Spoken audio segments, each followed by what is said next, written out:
Amor da minha vida, Natasha Becker. Doutora Natasha Becker é ginecologista funcional, trabalha com clientes nessa área de otimização hormonal, modulação hormonal, suplementação e casos de mulheres também com SOP, né, síndrome do ovário policístico. E como ela trata exclusivamente mulheres, diferentemente de mim, ela acaba pegando muitas pessoas com problema de hipotireoidismo, que é o assunto que a gente vai falar hoje. Hipotireoidismo e a saúde da mulher. Então, por favor, Natasha, algumas observações antes de a gente começar a falar sobre esse tema? Oi, gente, boa tarde, tudo bem? Estou aqui novamente, vou aparecer mais por aqui dando os meus pitacos sobre a saúde da mulher. Então, hoje a gente vai falar sobre hipotireoidismo, que na verdade não é uma doença exclusiva da mulher, mas que acaba sendo uma doença mais importante na mulher, que a gente vê mais no público feminino. E vocês sabem por que disso? Fala um pouquinho, Vitor. Então, existem algumas causas pelas quais a mulher tem mais hipotireoidismo do que o homem. Primeiro que mulher geralmente tem mais doença autoimune do que o homem. Existem muitas hipóteses pelas quais isso acontece. A principal é que a testosterona é um hormônio altamente anti-inflamatório.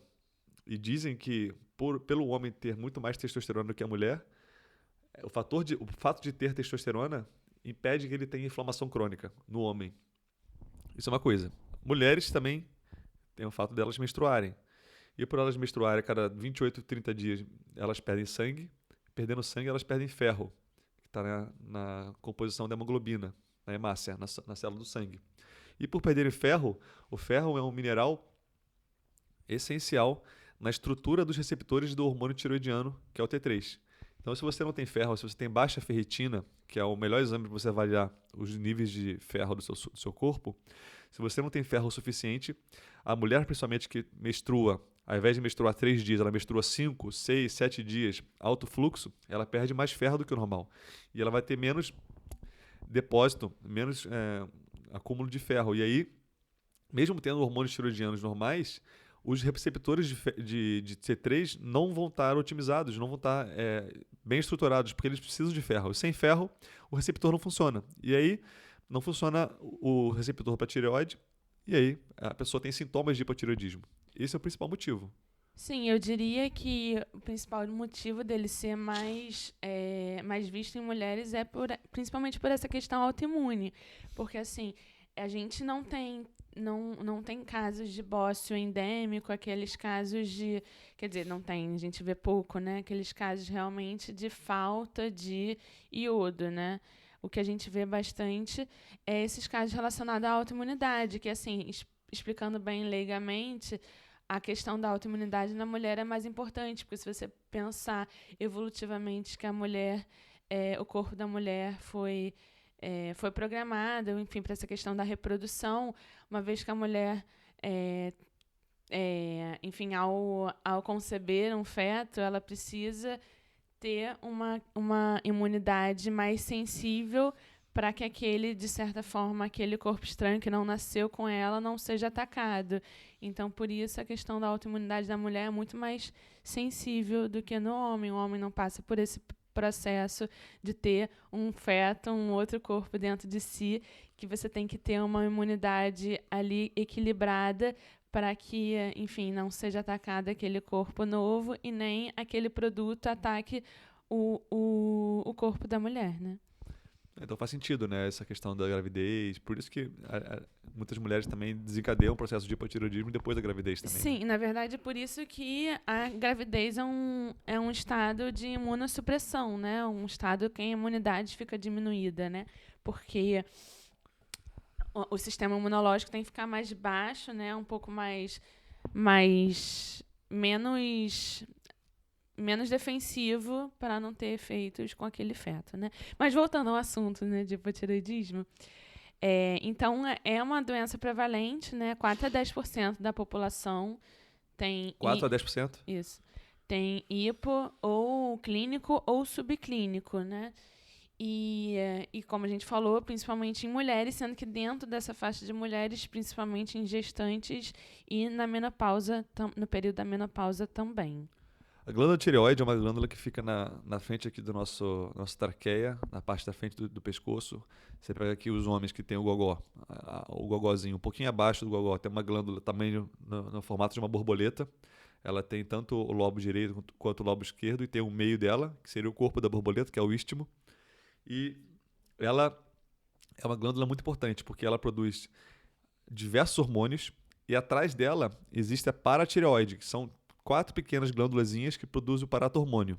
Então a glândula tireoide, ela usa a matéria-prima, que é o iodo, para produzir os hormônios tireoidianos. O T1, T2, T3, T4 e a calcitonina.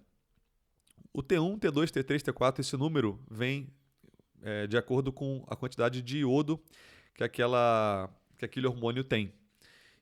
Então, se o T3 ele tem 3 iodos naquela composição daquela tirosina. T4 tem 4. O T4 não é um hormônio por si só, é um pró-hormônio. Ele tem uma meia-vida muito maior do que o T3, então ele serve como armazenamento para que o nosso corpo, quando ele produz o T4, ao longo do tempo, no nosso sangue, ele dura semanas.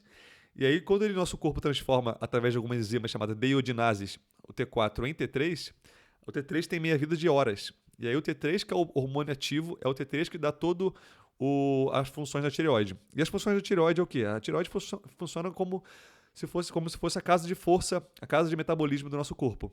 Então, se você quer manter a temperatura homogênea, nós somos seres homeotérmicos, nós temos uma temperatura única, nós precisamos da tireoide para manter a temperatura única. As pessoas que são friorentas, geralmente têm uma tireoide mais hipofuncionante. Isso é um dos sinais.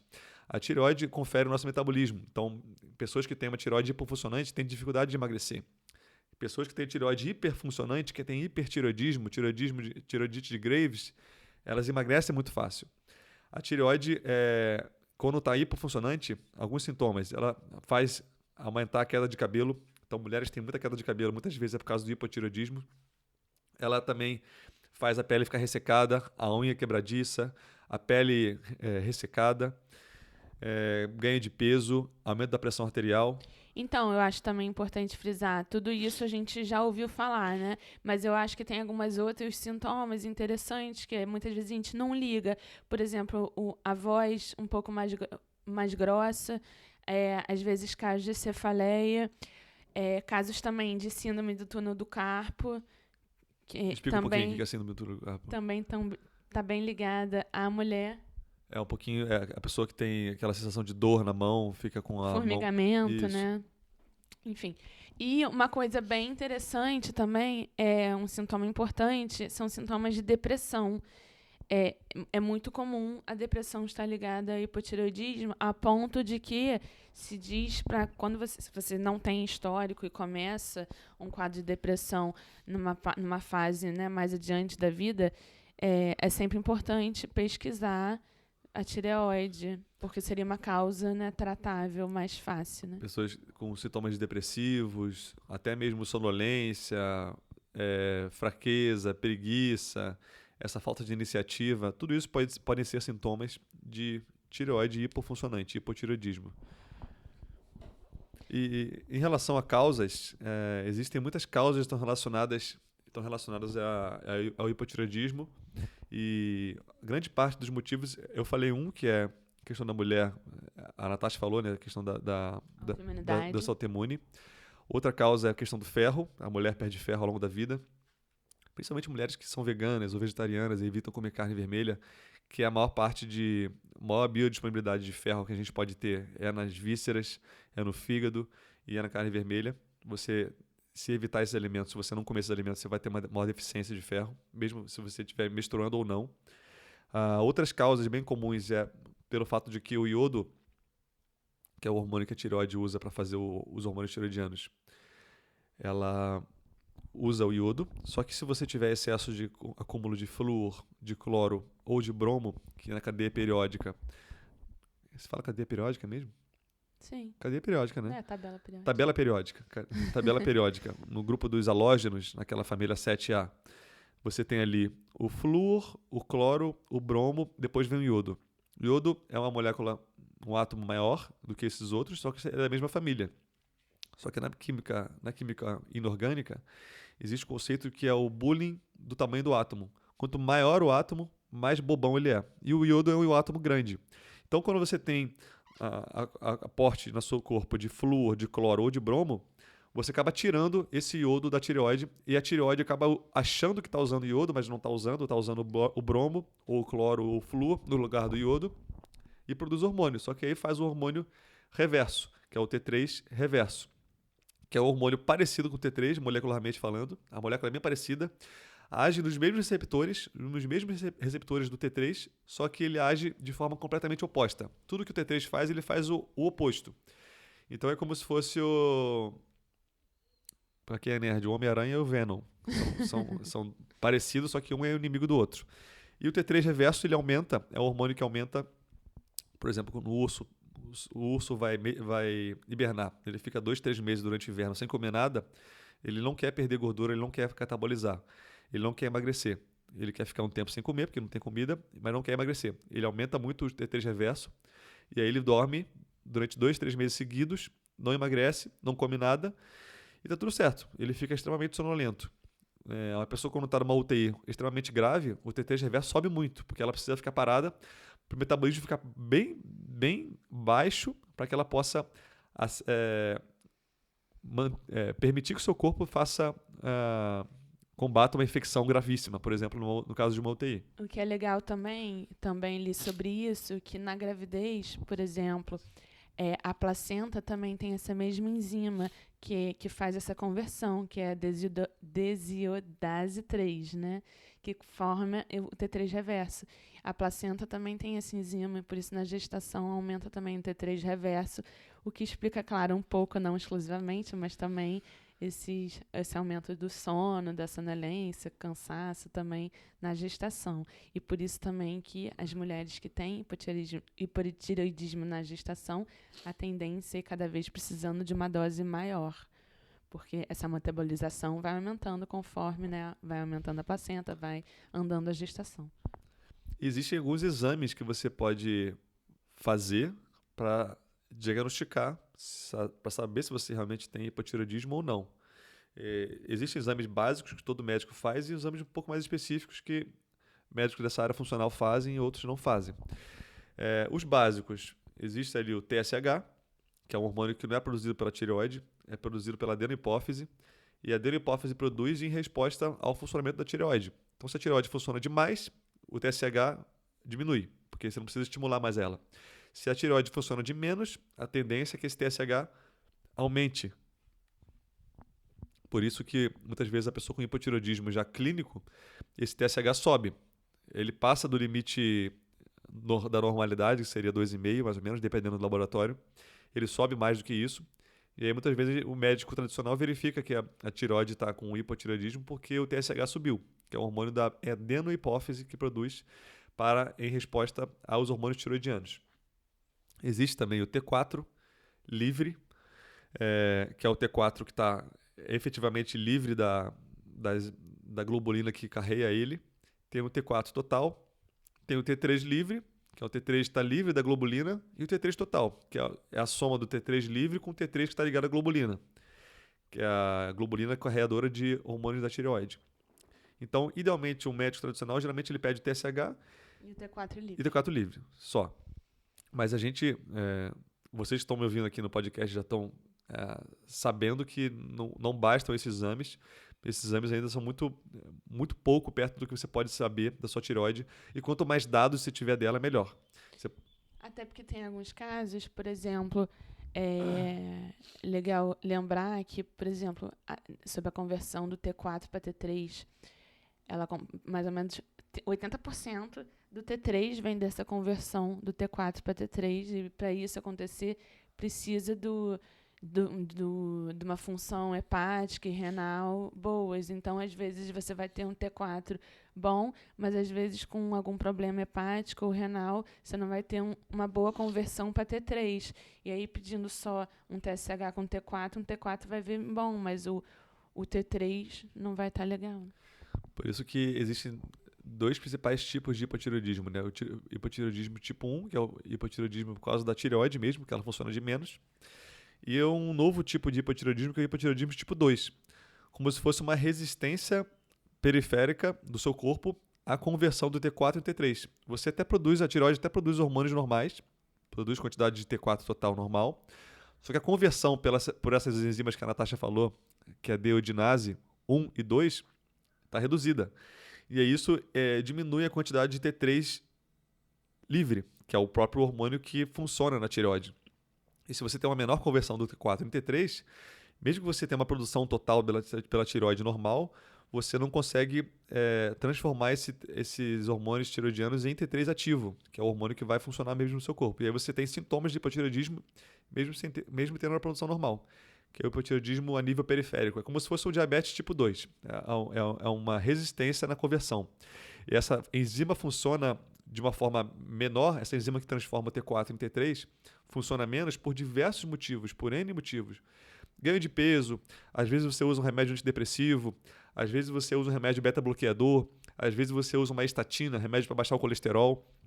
Isso diminui a conversão periférica do T4 em T3. Então, por isso que é muito importante você saber essas causas de hipotireoidismo, além do ferro, além do fato de ser mulher. O estresse, o cortisol aumentado pode diminuir essa conversão da deiodinase 1.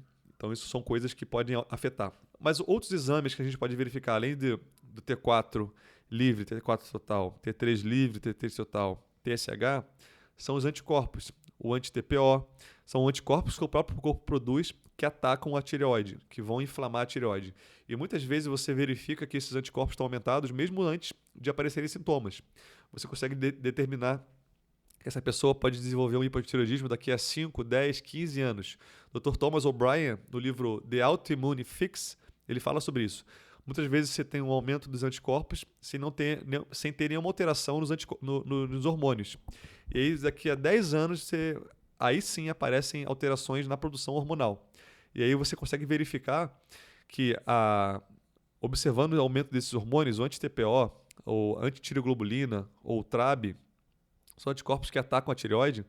Você, sabendo disso e fazendo modificações que vão afetar essa produção de anticorpos, você consegue evitar a progressão para um aparecimento de um futuro de um hipotireoidismo. Muitas vezes esses anticorpos aparecem por um problema de inflamação intestinal. Aparece uma hiperpermeabilidade intestinal, alimentos que você consome, inflamam a parede do intestino, hiperestimula o seu sistema imune no intestino, que a maior parte do seu sistema imune está no intestino. Isso acaba produzindo uma inflamação e uma produção de anticorpos, que é uma homologia estrutural. Seu corpo produz anticorpos contra os alimentos que você come, porque está inflamado o seu intestino, seu intestino está hiperpermeável, e por ter uma conformação proteica bem parecida com a tireoide, esses anticorpos que são produzidos contra, por exemplo, o glúten, acaba atacando a tireoide. Então, por isso que pessoas que estão intolerantes à lactose, comem muito derivados de leite, ou glúten, ou lectinas em geral, do feijão, podem desenvolver hipotireoidismo. Estão inflamando o seu intestino e seu corpo está produzindo anticorpos contra esses alimentos, acaba atacando, como efeito colateral, a tireoide. E isso acaba gerando o aumento desses anticorpos, anti-TPO, antitireoglobulina e o TRAB. Por isso que é importante você, primeiro, melhorar a saúde do seu intestino. Número 1, parar de comer farinhas, parar de comer leite, tomar leite e açúcares. Quando eu falo farinha, são todas as farinhas. Isso é o número 1. Para você diminuir a inflamação no intestino. Além disso, você pode consumir algum tipo de fermentado. Eu acho fundamental todas as pessoas consumirem algum tipo de fermentado, seja ele o chucrute, que é o repolho fermentado, o kimchi, ou o kombucha, eu fiz um vídeo recentemente, ou o kefir, ou um probiótico de qualidade, ou até mesmo da culinária japonesa, o miso, o natto. Mas independente disso, você tem que consumir algum tipo de fermentado. E outro detalhe é você parar de comer esses alimentos. Qualquer pessoa com doença autoimune, qualquer pessoa com hipotireoidismo, não pode comer farinha, não pode comer açúcares. Mas qual o tipo de açúcar? Demerara? Açúcar do coco? Qualquer um, né? Qualquer um. Infelizmente. Qualquer um deles você não vai comer. Ah, mas o do coco é saudável, é natural, é direto do coco. Tudo isso é jogada de marketing para te fazer comer essas coisas achando que você está comendo uma coisa muito saudável. Até o melado. O mel tem muito mais frutose que qualquer tipo de açúcar. Então, uma quantidade incrível de frutose. melado, melaço, agave. Eu não considero nenhum desses alimentos legais para uma pessoa que tem hipotireoidismo. Gente, mas tudo isso é tão comum que as associações, a associação, por exemplo, americana de tireoide, indica para todas as mulheres avaliar a função tireoidiana a partir de 35 anos e depois disso a cada 5 anos. Mas acredito que muita gente já deve ver antes disso, muito por conta também da questão de peso, né? Todo mundo, enfim, todo mundo quer emagrecer, todo mundo procura isso e sabe que a tireoide pode atrapalhar, né? E aí vale lembrar que todo mundo bota em cima da tireoide, mas mesmo quando você tem um caso de hipotireoidismo, ela está ligada a um ganho ponderal de por volta 5 quilos, não mais que isso. Ela está ligada a apenas isso. Então, mais que isso, vai do estilo de vida de cada um. Não é só a tireoide a culpada de não conseguir emagrecer, né, de engordar. Além disso, eu esqueci de falar da temperatura. É bom você ter um termômetro em casa, ou um digital ou um analógico, e você, ao acordar de manhã, medir sua temperatura. Bota embaixo da axila durante 8 minutos e vê quanto é que deu o termômetro. Se der abaixo de 36,5, provavelmente você está com uma baixa temperatura de manhã ao acordar basal. Se você tem uma baixa temperatura basal, isso é sugestivo de um hipotireoidismo subclínico. É importante você correlacionar com outros exames, o TRAB, o anti-TPO, a tiroglobulina, o T4 livre, o TSH, para ver se realmente faz sentido. E você trata o hipo subclínico? O que você acha? Se ela tem clínica, se ela tem queixa de ganho de peso, dificuldade de emagrecimento, queda de cabelo, pele ressecada, eu trato sim. Sim, na gestação também é sempre importante tratar. Agora, uma outra questão sobre a suplementação para tireoide. É muito importante também para um bom funcionamento. O selênio, o zinco, o cobre, o próprio iodo, as vitaminas A, vitamina C, vitamina do complexo B. Você complementaria com mais alguma coisa? Sim, todo paciente com esse hipotireoidismo subclínico ou hipotireoidismo, independente de usar um remédio, um Puran T4, um Synthroid, que são remédios que são T4, é importante você usar suplementos para dar uma base de matéria-prima para que a sua própria tireoide possa produzir de forma natural. Então, número 1, selênio é fundamental. O selênio aumenta a conversão a nível periférico mais uma vez ali, perto ali. Isso. Aumenta a conversão a nível periférico do T4 em T3, o selênio quelado. Você pode usar na dose de 100 microgramas por dia. É bem interessante também para esses pacientes até consumir uma castanha, né? Eu li bastante sobre isso. Consumir umas 2 castanhas por dia melhora essa questão do selênio. Para quem tem dificuldade de tomar suplementação diária, a castanha do Pará tem um nível de selênio legal. Legal. A castanha do Pará, no geral, ela é um excelente alimento com selênio, mas é bom deixar de molho, porque ela pode ter algumas toxinas ali. Mas ok, muito bom. Ferro, se ela tem deficiência de ferro, você tem que avaliar pelo nível de ferro ou TBIC, mas o principal exame é a ferritina. A ferritina é o melhor exame para avaliar o nível de ferro do corpo. Além disso, além do ferro, além do selênio, se ela tiver deficiência do ferro, né? Ela usar um aminoácido chamado tirosina. A tirosina é um aminoácido que se liga ao iodo para a tireoide usar para produzir os hormônios tiroidianos. Então, você pode usar o tirosina na dose de 500 miligramas por dia. É ideal mulheres usarem a tirosina.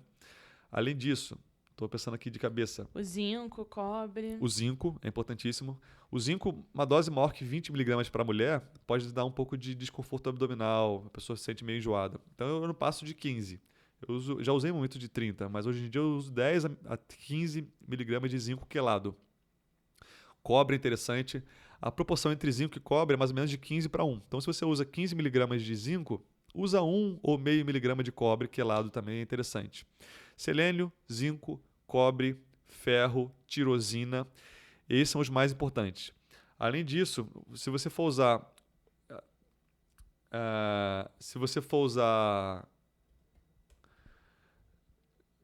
já estou falando aqui. Se você for usar o hormônio tiroidiano, que é o Puran T4, ideal é você usar o T4 junto com o T3. Porque se você usar apenas o T4, você vai dependendo do seu corpo para transformar o T4 em T3. Então, o ideal é você usar manipulado. Eu uso muito manipulado, a proporção de 5:1. A cada 5 microgramas de T4, eu uso 1 micrograma de T3. Então, você pode usar, por exemplo, a pessoa está usando 50 microgramas de T4. Eu faço um tratamento para baixar essa dose de T4, mas eu associo um T3 também, para que a pessoa possa ter uma melhor qualidade de vida, melhorar os sintomas.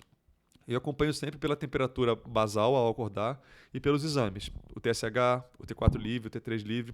Existe muita polêmica em relação ao TSH, se vale a pena ou não.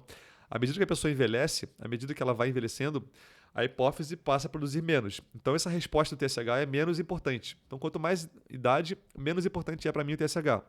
Mais importante se torna a clínica e os T4 livre, os anticorpos, muitas vezes os anticorpos baixam. Dicas importantes. Magnésio é importantíssimo. Você usar uma dose boa de magnésio. A vitamina K2 também, para quem tem problema de hipotireoidismo, doença de Hashimoto, doença autoimune, é fundamental usar K2. A vitamina K, existem diversos vitâmeros. A vitamina K1 tem a ver com a coagulação sanguínea, não tem nada a ver. A vitamina K2 vem dos fermentados e alimentos como fígado, você encontra, e é um importante modulador de reserva de cálcio do nosso corpo. Usar K2 em dose de 120 microgramas por dia, menaquinona 7, ajuda a modular a inflamação da doença autoimune. Magnésio, K2 e ácido alfa-lipoico. O ácido alfa-lipoico você pode usar na forma de injetável, endovenoso ou via oral. Além disso, usar vitamina D. Se você tem doença de Hashimoto, usar vitamina D, você tem que manter acima de 50 nanogramas por decilitro, obrigatoriamente, ou idealmente próximo de 80 nanogramas.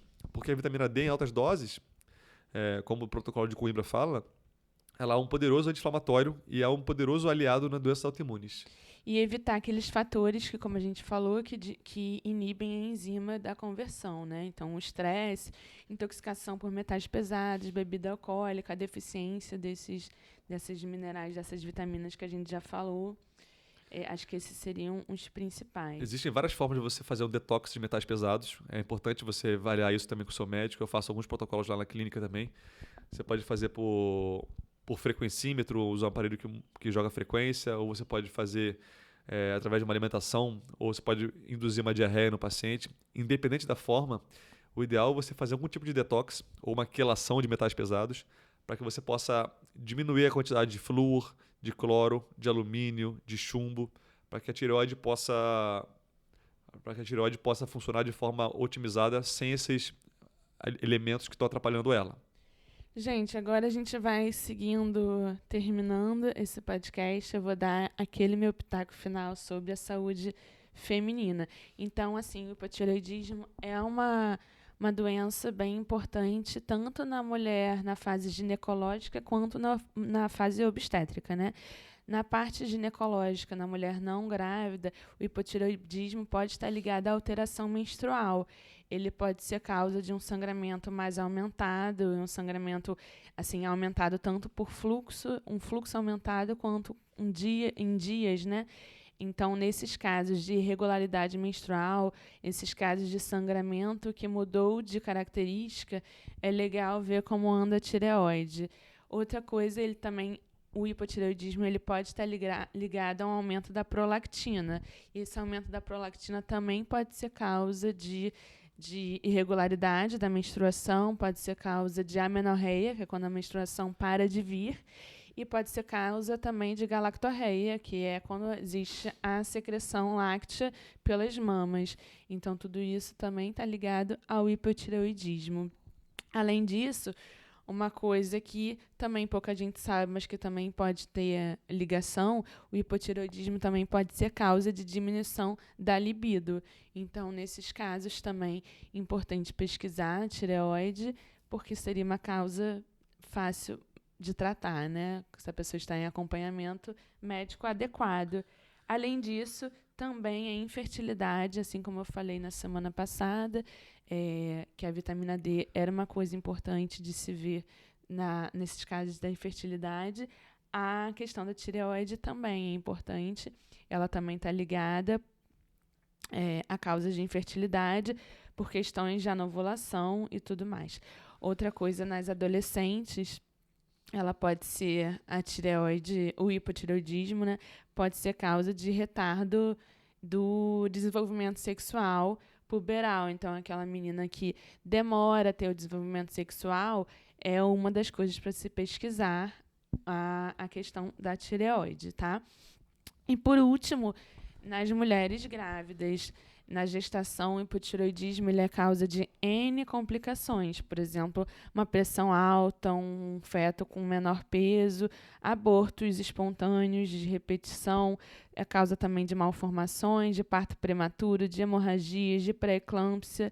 E tem até estudos que falam, que relacionam a diminuição do QI em bebês que tiveram, quer dizer, em bebês com mães com hipotireoidismo não tratados, né? É importante que tudo isso, quando não tratado, e quando tratado, sim, não traria prejuízo à gestação. Então, é importante sempre avaliar. A tireoide é uma coisa que a gente vê de praxe na gestação, e é bom também com seu ginecologista ver se você tiver algum tipo de alteração de libido, de infertilidade ou de irregularidade menstrual. É bom pesquisar sempre também a tireoide. Uma coisa que a gente quer falar é o iodo, né? É um alimento polêmico. Você pode usar na forma de solução de Lugol, 2%. Mas eu não recomendo para todo mundo. Você tem que fazer um acompanhamento, porque no início pode subir o TSH. Se você não tiver acompanhamento e fizer o exame de sangue e o TSH vai estar lá em cima, muitos endocrinologistas se assustam muito com isso. Mas, na verdade, você pode usar na forma de Kelp Iodine, que é um derivado de alga, que tem iodo também. É uma boa forma. E para tirar esse excesso de flúor, de cloro, de bromo, eu não falei nem onde está essas substâncias, né? Esse excesso de cloro, floro e bromo do seu corpo, você tem que usar altas doses de iodo. Então, na forma de Kelp Iodine ou na solução de Lugol, você pode fazer isso. Aonde está o flúor? Pasta de dente, material de dentista, odontológico. Onde está o cloro? Na água. No Brasil, a água é clorada.